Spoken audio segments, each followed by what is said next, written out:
Hi, this is Komal Chaudhary and I welcome to all at the YouTube channel GS 365। आज का session हमारा current affairs का है, जहां हम हर रोज की तरह डिस्कस करेंगे आज का सेशन, आज का current affairs in MCQ format.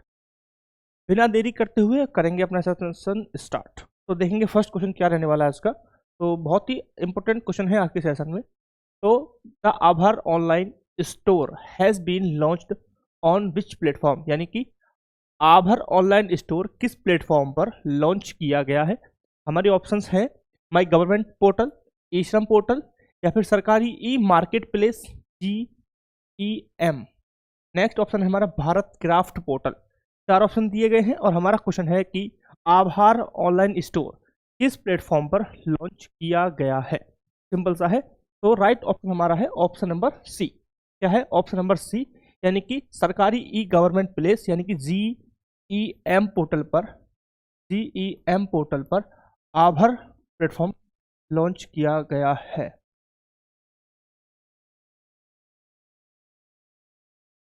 Clear point है। तो ये किसने लॉन्च किया है? भारतीय रेलवे ने इसे लॉन्च किया था। किसने लॉन्च किया है? भारतीय रेलवे ने।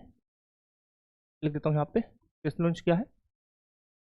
भारतीय रेलवे के द्वारा।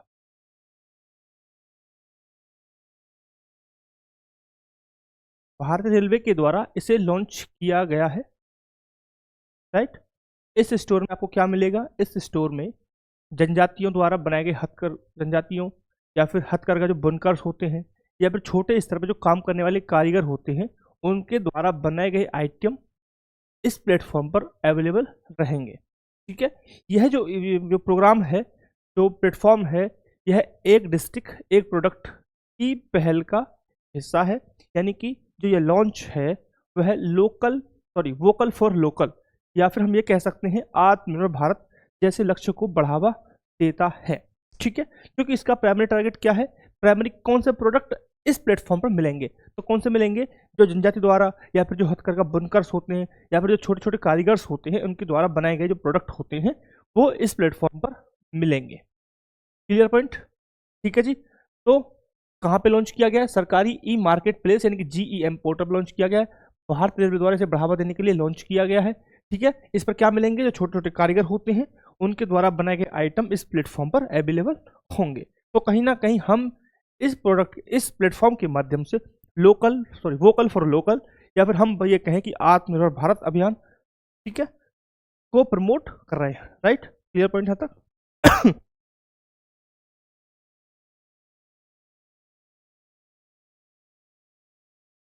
तो यहाँ पे हम प्रमोट कर रहे हैं वोकल फॉर लोकल और आत्मनिर्भर भारत का जो हमारा प्रोग्राम है उसको, तथा यह वन डिस्ट्रिक्ट वन प्रोडक्ट के पहल के अंतर्गत या फिर उस पहल का एक हिस्सा है। ठीक है जी। चलें आगे। चलिए नेक्स्ट क्या है? The Indian institute of packaging IIP functions under which ministry, यानी कि भारतीय पैकेजिंग संस्थान IIP किस मंत्रालय के तहत कार्य करता है? Ministry of commerce and industry यानी कि वाणिज्य उद्योग मंत्रालय, उपभोक्ता मामले का मंत्रालय, विज्ञान और प्रौद्योगिकी मंत्रालय, या फिर MSME मंत्रालय। किस मंत्रालय के तहत यह काम करता है? ठीक है। बात हो रही है IIP की, यानी कि इंडियन इंस्टीट्यूट ऑफ पैकेजिंग, भारतीय पैकेजिंग संस्थान किस मंत्रालय के तहत कार्य करती है। ठीक है जी। क्लियर पॉइंट है। तो राइट ऑप्शन हमारा है option number A, ministry of commerce and industry, यानी कि वाणिज्य एवं उद्योग मंत्रालय के तहत IIP कार्य करता है। ठीक है जी। तो राइट ऑप्शन हमारा है वाणिज्य एवं उद्योग मंत्रालय, ministry of commerce and industry. Clear point यहां तक। अभी यह जो इंस्टीट्यूट है वह चर्चा में क्यों है, न्यूज में क्यों है? तो हाल ही में IIP ने एक नया सेंटर ओपन किया है। तो भाई न्यूज में इसलिए है कि IIP का एक न्यू सेंटर ओपन हुआ है। IIP का एक न्यू सेंटर ओपन हुआ है। कहाँ पे हुआ है? बेंगलुरु में। बेंगलुरु में एक सेंटर ओपन हुआ है, इस कारण यह न्यूज में है। ठीक है। तो IIP क्या काम करता है? IIP बेसिकली पैकेजिंग में ट्रेनिंग देता है, एडवाइस करता है, या कोई और रिसर्च या फिर ट्रेनिंग प्रोग्राम चलाता है। मुख्य कार्य क्या है IIP का? कि पैकेजिंग के लिए ट्रेनिंग देना, एडवाइस करना, या कोई रिसर्च एंड डेवलपमेंट का कार्य है उससे रिलेटेड, या कोई ट्रेनिंग प्रोग्राम है, वो सब किसके द्वारा चलाया जाता है? आईआईपी के द्वारा चलाया जाता है। ठीक है जी। तो मुझे बताइए आईआईपी को कब स्थापित किया गया था, कब बना था आईआईपी, कब बना था आईआईपी, कब स्थापित हुआ था?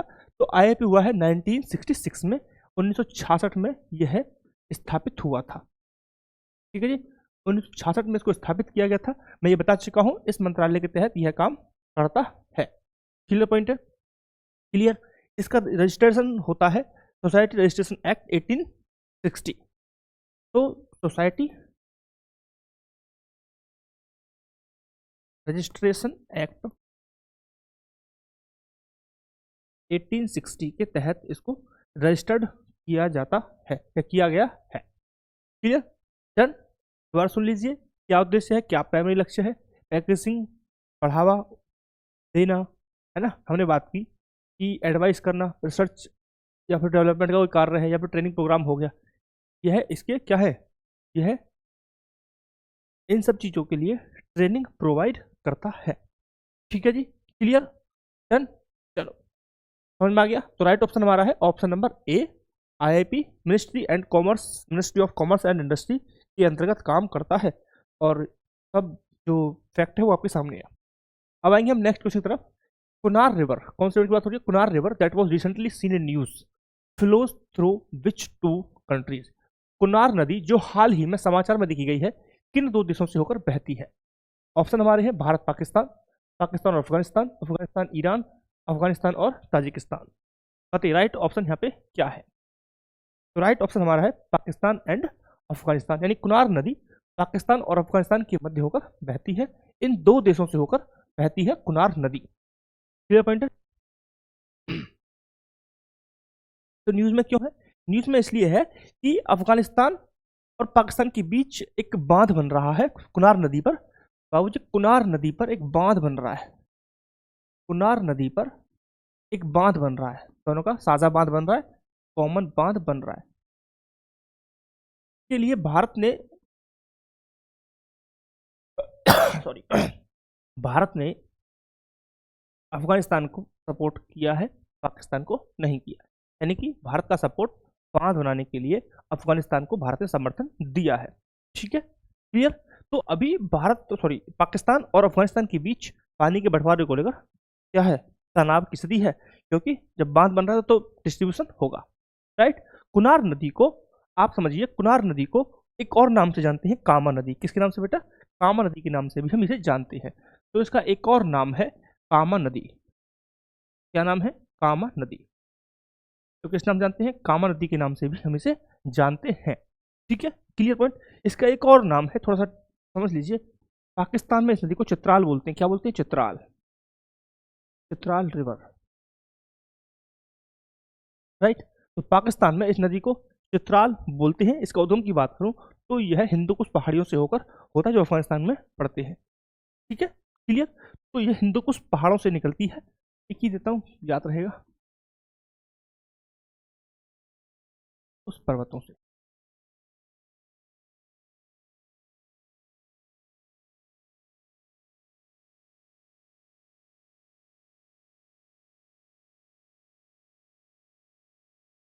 उद्गम क्लियर, कोई दिक्कत है तक? तो ये हो गया हमारा कुनार नदी के बारे में इंफॉर्मेशन। यह नदी हिंदू कुछ पहाड़ियों से होकर निकलती है, पाकिस्तान और अफगानिस्तान दो देशों से होकर बहती है। कुनार नदी पर एक साझा बांध बनाया जा रहा है, जिस कारण यह नदी चर्चा में है। जब बांध बनाया जाएगा तो क्या होगा? डिस्प्यूट होगा, वहां पर विवाद हो सकता है, पानी के बंटवारे को लेकर तनाव बढ़ेगा दोनों देशों के बीच। इसी में भारत ने सपोर्ट किया है, समर्थन किया है अफगानिस्तान को बांध बनाने के लिए। ठीक है।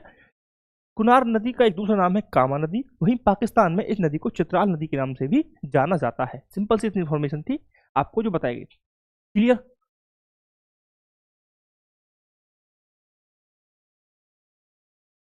डन, करें आगे। चलो नेक्स्ट क्वेश्चन क्या है, नेक्स्ट पे आते हैं। नेक्स्ट हमारा है the Kunming biodiversity fund was launched during which international conference. Kunming जैव विविधता कोष किस अंतर्राष्ट्रीय सम्मेलन के दौरान लॉन्च किया गया? ऑप्शन हमारा है यूएनएफसी कॉप 26, G20, या फिर जैव विविधता पर कन्वेंशन, या फिर यूएनएफसी की सीईओ की कॉप 27 है बेसिकली ये। ठीक है, तो बताइए किस मीटिंग के अंतर्गत, किस मीटिंग में या किस अंतर्राष्ट्रीय सम्मेलन में कुनमिंग जैव विविधता फंड को बनाया गया था या फिर स्थापित किया गया था? तो बताइए राइट ऑप्शन क्या है? तो राइट ऑप्शन हमारा है कॉप 15, यानी कि कॉप 15 के दौरान इसे स्थापित किया गया था, यानी कि कन्वेंशन ऑन बायोडाइवर्सिटी कॉप 15। ठीक है जी, जैव विविधता पर एक कन्वेंशन हुआ था जिसे हम कॉप 15 के नाम से जानते हैं। उसमें हमें कन्मिंग बायोडाइवर्सिटी फंड को स्थापित किया था। क्लियर पॉइंट है? डन। तो यह क्या है? यह एक basically multi partner trust fund है। क्या है ये? मल्टी पार्टनर ट्रस्ट फंड है जो 2021 में स्थापित किया गया था और कॉप 15 के दौरान, यहाँ तक समझ में आ गया? कोई दिक्कत? तो this the relevant information regarding this question. तो सिंपल सा बात है कि Kunming biodiversity fund MPTF multi partner trust fund है, 2021 में स्थापित किया गया था, कॉप 15 के दौरान स्थापित किया गया था। राइट, नेक्स्ट क्वेश्चन तब चलते हैं। नेक्स्ट हमारा क्वेश्चन ये रहा, केंद्रीय गृह मंत्री दक्षता पदक was institute by which ministry? केंद्रीय गृह मंत्री दक्षता पदक की स्थापना किस मंत्रालय द्वारा की गई है? ऑप्शन है गृह मंत्रालय, रक्षा मंत्रालय, विधि एवं न्याय मंत्रालय, कार्मिक लोक शिकायत एवं पेंशन मंत्रालय। किस मंत्रालय के तहत केंद्रीय गृह मंत्री दक्षता पदक स्थापित किया गया है? ठीक है, तो नाम से आपको पता चल रहा होगा केंद्रीय गृह मंत्री दक्षता। तो भाई मेरे जब साफ साफ लिखा हो तो साफ साफ आंसर लगा दो, गृह मंत्रालय के द्वारा इसे स्थापित किया गया है। क्लियर पॉइंट है? गृह मंत्री के द्वारा इसे स्थापित किया गया है और यह 2025 से इसमें स्थापित हुआ है, यानी कि अभी स्थापित हुआ है, सॉरी 2025 की घोषणा हुई है जिस कारण यह न्यूज में है। तो 2025 का भी हाल में क्या हुई है? घोषणा हुई थी जिस कारण यह न्यूज में है। ठीक है, स्थापित हुआ था 2024 में, तो स्थापित हुआ था 2024 में, घोषणा हुई है जिस कारण यह अभी चर्चा का विषय बना हुआ है, न्यूज में आ गया है। डन? क्लियर? मुझे बताइए, सिंपल से क्वेश्चन मेरा आता है निकल के, कि यह जो अवार्ड है, जो पदक है, वह क्यों दिया जाता है? क्या उद्देश्य है? किस चीज को प्रमोट करने के लिए इस पदक को दिया जाता है?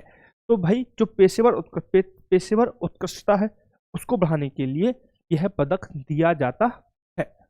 ठीक है, क्लियर पॉइंट? डन? तो क्षेत्र कौन कौन से होंगे इस पदक को प्राप्त करने के लिए? तो होगा जांच, खुफिया फॉरेंसिक साइंस। इन सब में जब आप पेशेवर उत्कृष्टता दिखाएंगे, यानी कि काम को सही तरीके से करना और एकदम बेस्ट देना, ठीक है, जब करेंगे तो आपको यह पदक दिया जाएगा। ठीक है जी, जो यह पदक है इसकी घोषणा क्यों की गई है? क्या था?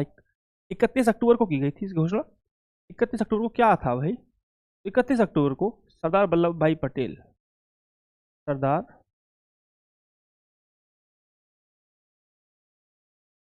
वल्लभ भाई पटेल की जयंती थी। ठीक है जी, तो 31 अक्टूबर को हर साल होता है ये, हर साल क्या 2 बार हुआ यार, वार्षिक होगा और सरदार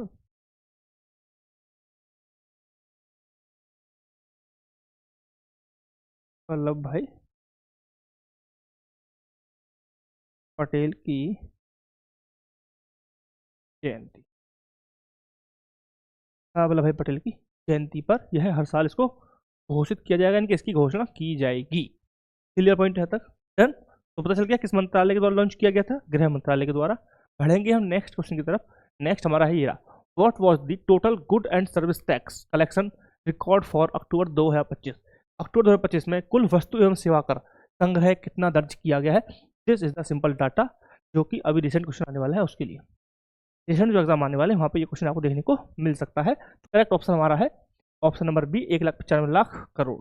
1,95,00,000 करोड़ रुपए का टोटल क्या है? कलेक्शन है अक्टूबर 2025 में जीएसटी का। क्लियर? ठीक, तो जीएसटी जो ग्रोथ है, जीएसटी ग्रोथ है एनुअली, यानी कि हर साल कितना है? 4.6% के अकॉर्डिंग ग्रो कर रहा है जीएसटी, यानी हर साल जीएसटी बढ़ रहा है 4.6% की दर से। क्लियर पॉइंट है तक? डन? चलो प्योर फैक्ट था तो बताने का कुछ ऐसा है नहीं, और मैं यहाँ पे उसमें जाने वाला नहीं हूँ कि जीएसटी को कब लाया गया था, है ना, किस संविधान संशोधन के कारण लाया गया था, कौन सी संवैधानिक बॉडी इसके लिए डेवलप की गई है, अनुच्छेद क्या है, वो सब आपको पता होना चाहिए, ठीक है। तो अगर ये क्वेश्चन मैं यहाँ करा रहा हूँ और वहाँ से क्वेश्चन आता है, तो अगर आप नहीं कर रहे तो वो आपकी गलती है, जब आप फाउंडेशन जब नहीं पढ़ रहे तो, ठीक है। मैं सिर्फ इसमें करंट अफेयर्स वाले पार्ट में आपको स्टैटिक पार्ट छू के बताता हूँ, हाँ ये वाला पार्ट आपको तैयार करना है क्योंकि यह न्यूज़ में, ठीक है। डन, चलो आते हैं नेक्स्ट की तरफ बढ़ेंगे। नेक्स्ट हमारा who has been appointed as the new director of the defence research and development laboratory Hyderabad. रक्षा अनुसंधान और विकास प्रयोगशाला हैदराबाद के लिए नए निदेशक के रूप में किसे नियुक्त किया गया है?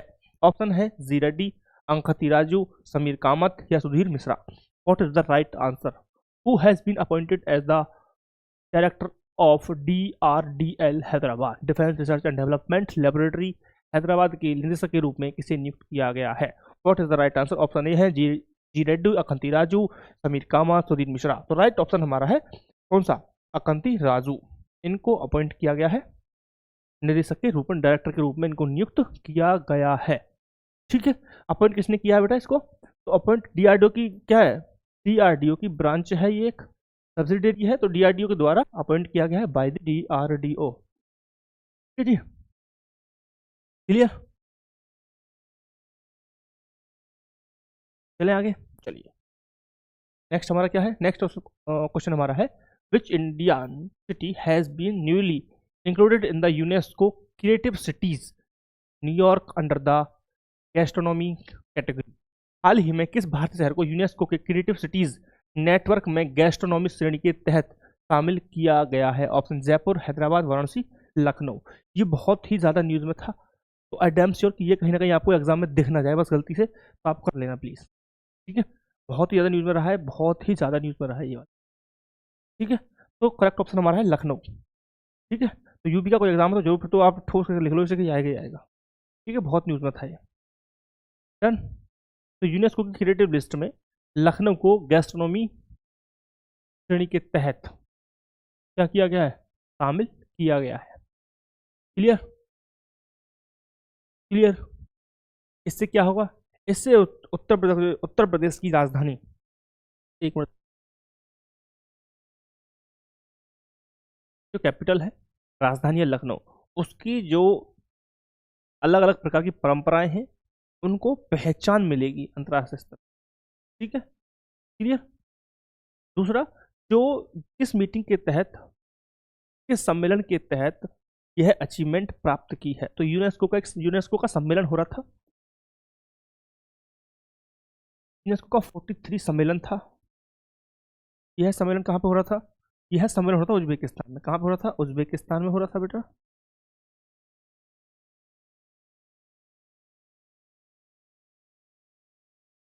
उज्बेकिस्तान के समरकंद में यह आयोजन किया गया था, ठीक है। वहाँ पे यह इवेंट हो रहा था और इस इवेंट में लखनऊ को गैस्ट्रोनॉमी एज ए गैस्ट्रोनॉमी शामिल किया गया है, ठीक है जी, क्लियर, डन। 2025। नेक्स्ट हमारा क्या है? Indian tennis player Rohan Bopanna played his final professional match at which tournament? भारतीय टेनिस खिलाड़ी रोहन बोपन्ना ने अपना अंतिम पेशेवर मैच किस टूर्नामेंट में खेला? बताइए। ऑप्शन हमारा है US ओपन 2025, विंबलडन ओपन 2025, या फिर Rolex Paris masters 2025, Australian open 2025। क्योंकि अभी क्या हुआ है कि जो रोहन बोपन्ना है इन्होंने संन्यास ले लिया है, तो अंतिम विदाई जो इनका लास्ट मैच था वो इन्होंने वहाँ पे खेला है, कौन सा इवेंट अटेंड किया है प्रोफेशनली, लास्ट इवेंट। तो राइट ऑप्शन हमारा है रोलेक्स पेरिस मास्टर। क्या है? Option C, Rolex Paris Master. इस इवेंट के बाद उन्होंने संन्यास ले लिया है, ठीक है।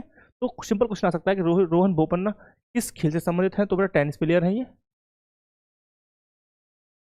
ठीक है, याद रखेंगे टेनिस प्लेयर है, और इनके अवार्ड भी आपको याद रखने हैं, जो अचीवमेंट है वो आप याद रख सकते हैं, क्योंकि यह एक भारतीय खिलाड़ी हैं और अभी इन्होंने हाल फिलहाल में संन्यास लिया है।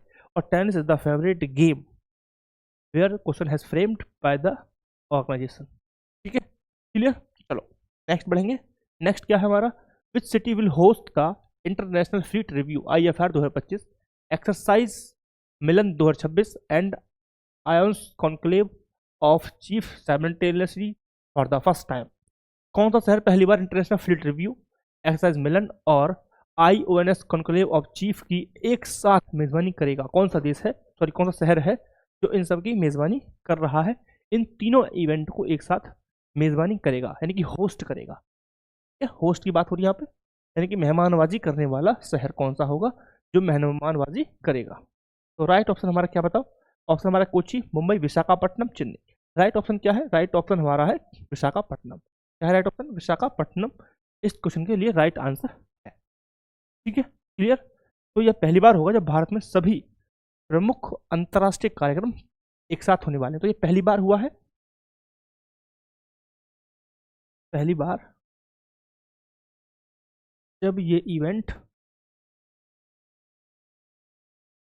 भारत में एक साथ हो रहा है।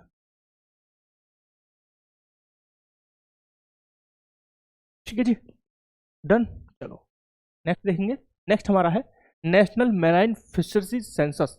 National marine fisheries census 2025 in India fully digitised fisheries sensor.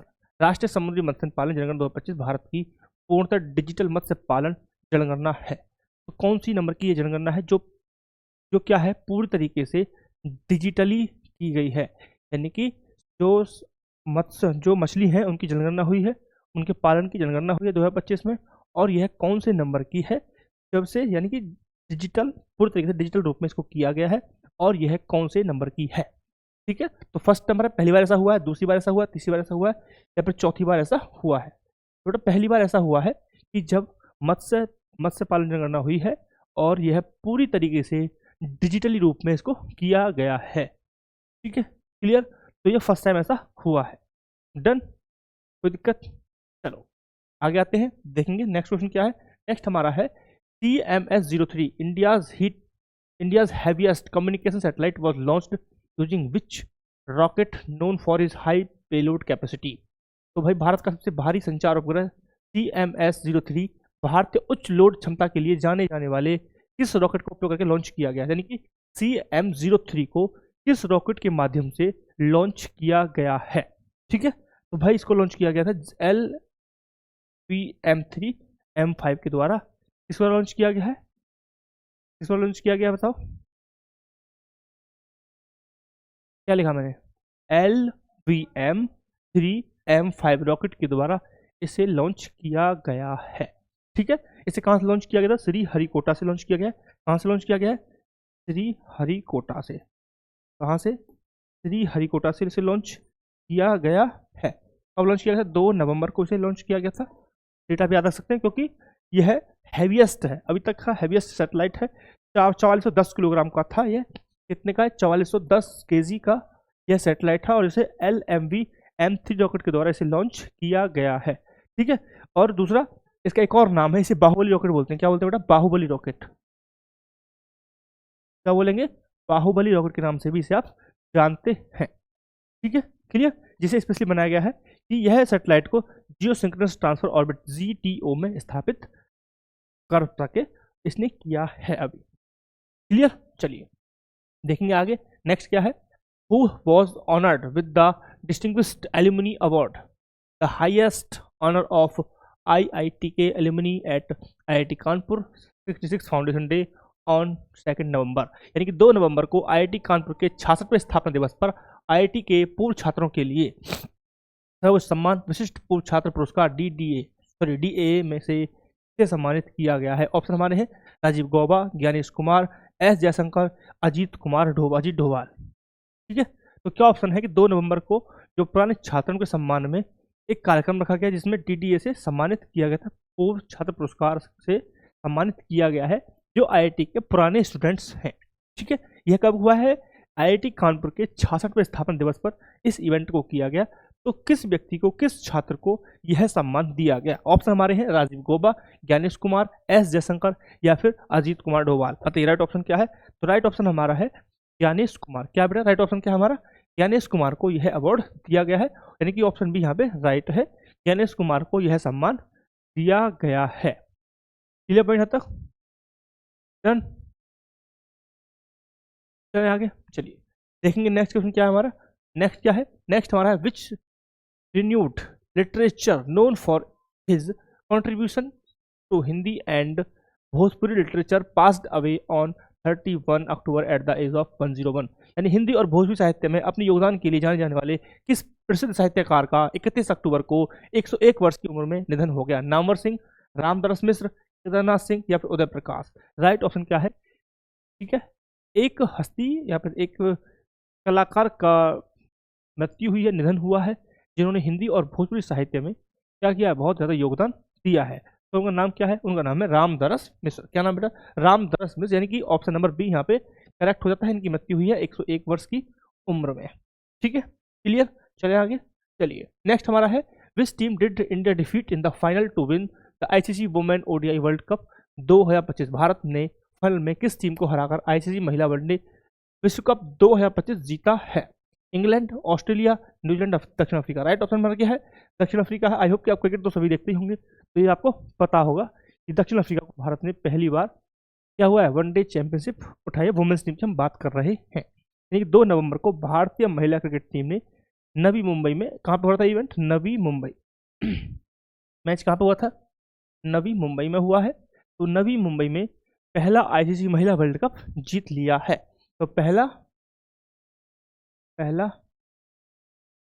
महिला आईसीसी वर्ल्ड कप जीत लिया है। क्लियर? चलिए यहाँ तक कोई दिक्कत? चलो नेक्स्ट क्या है? नेक्स्ट हमारा है, thank you very much for watching this video. I hope it is very helpful to you, and if you are liking the video, kindly subscribe, share and don't forget to like the video. Thank you very much.